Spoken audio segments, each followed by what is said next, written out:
trying to do with our programming for the fall is be able to be reflective of changes that will happen, we know, between now and then. A series of scales of what we know we can achieve right now, what we hope to be able to achieve by later summer, and what we are hopefully we will be able to achieve in the fall. So whatever happens, we will capture something that will have a digital content that will either be released at the same time or after the performances in the fall. If we can't do performances in the fall, or if we can't have an audience, then we will have that digital content to be able to share with people. And if everything else fails, I'll be a one-man band standing out on Queen Street with cymbals between my knees, and we'll do a performance of some sort.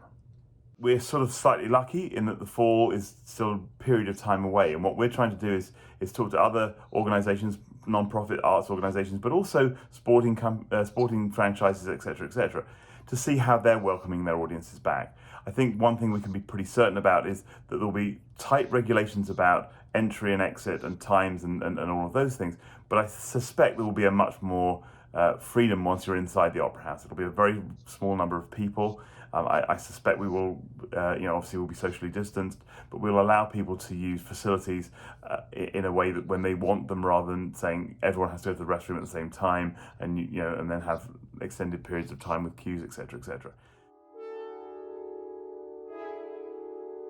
The audience is part of the whole experience, and the singers will tell you, I think, that yes, of course they miss performing with their colleagues and producing art with their colleagues, but they miss that feedback from an audience because you're not getting that affirmation of the piece of work that you're doing.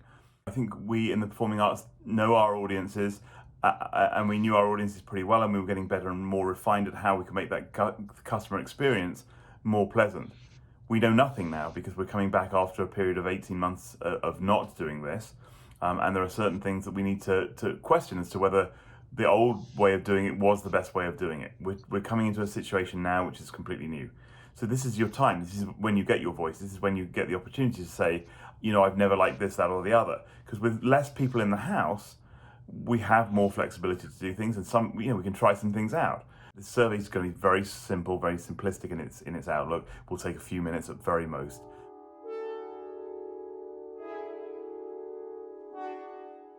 It's very important that we make a commitment to getting back to producing live opera. And that doesn't mean we can necessarily experience it live as an audience, but we need to get the artisans, the singers, the performers, the technicians, the wig people, everyone, we need to get back to work because this is their livelihood, this is their business.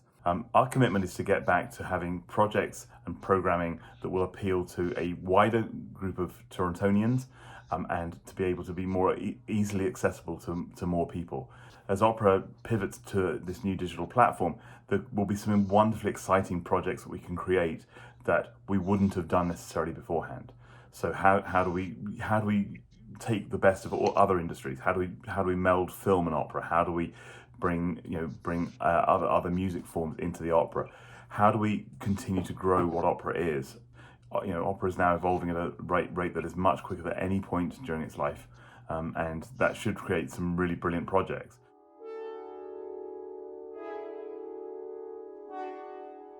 Well, I'm really excited because on episode 1 we asked for questions, and boy did you deliver. We had questions from as far away as the west coast of Canada. We want to have more voices. We want to have more people asking the questions. People from different communities saying, I've never really had much to do with the opera, but I would love to know what it's more about. This is our opportunity. This is a time in which we can reach more people, and we want to hear from more people, most importantly. But thank you all for contributing so far with your questions, because we've already had a great mailbag. Thank you. So one of the questions I'd love to answer, Trish and Ben Forster have asked me the question, will me and my family be moving to Toronto? And the answer to that is absolutely 100% definitely yes. We have to get through COVID protocols, obviously, and the border is pretty locked down at the moment, but also immigration protocols. So the reality of it is it will be a little while away yet. But I want to get there as soon as I possibly can, and the family will then follow as soon as we can make that happen physically and from a paperwork point of view. So yes, we're definitely moving to Toronto, and we're very much looking forward to it. Please keep sending those questions in. Look out for the survey. It'll come in an email form. You can always go to coc.ca/2122. We want to hear from you. And I can't thank you enough for sticking with us. And I can't wait to get back to doing live opera performances in front of our audience, and really enjoying that amazing feeling of sitting there and interacting with a piece of art.